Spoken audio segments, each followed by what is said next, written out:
भगवान ने तुरंत ही मन ही मन संकल्प कर दिया कि भाभी जी एकादशी आज से समाप्त हो गई, अब एकादशी नहीं करना पड़ेगा। उन्होंने केवल संकेत, भगवान को संकेत दिया, संकेत से समझ गए वो तो परमात्मा है, परम ब्रह्म है, वो सबको नचाने वाले हैं, वही नटवर है, हम लोग नाचने वाले हैं। नटवर तो असली नटवर वही है। जैसे नट जो होता है, मदारी जो होता है, बंदर को नचाता है, बंदर को नचाने वाला वह सिखाता है, बंदर को नचाता है। सुगा बोलता है तो सुगा को पढ़ाने वाला वह सबसे सर्वोपरि है। जो बंदर को नचाता है, जो सुगा को पढ़ाता है, तो सुगा सभी की श्लोक बोलते हैं, तो वही नटवर है।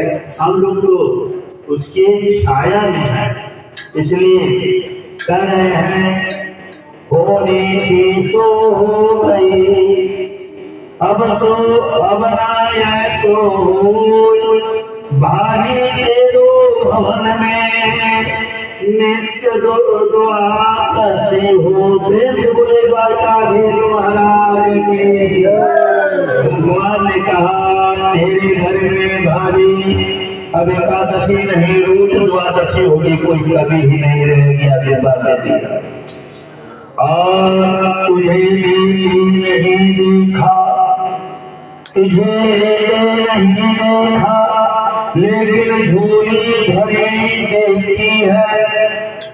झोली भरी भगवान ने आशीर्वाद दिया कि देनदार कोई और है, भेजत है दिन लोग भरम हम पर करे, चाक नीचे नैन। वेद बोले सुदामा जी महाराज की। इस प्रकार से सुदामा चरित्र बड़ा ही सुंदर चरित्र है, आरती भी बनाई। सुदामा चरित्र जो है प्रेमियों बताया गया,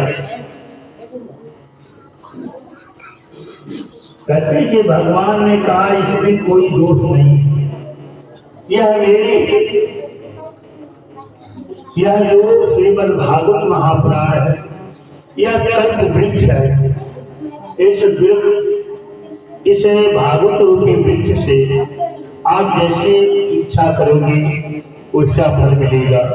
भागवत में लिखा गया जो बच्चियां हैं इनको बच्चे नहीं हैं, केवल प्रेम से यजमान बनकर भागवत का श्रवण करे, उसके कोख में बच्चा एक कन्हैया के पास हो जाता है।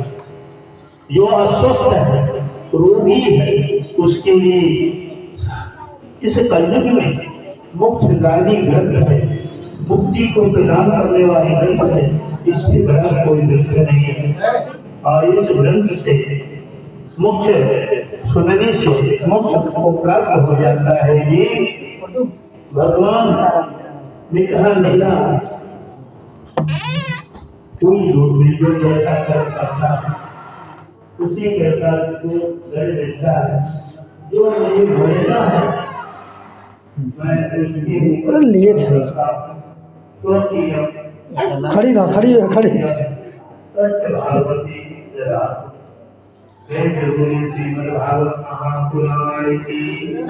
जय। पापा था बोले ना, था पापा बोले ना। हाँ दोनों पापा था कहना, खड़ी खड़ी जाके पापा था कहना। आज उनका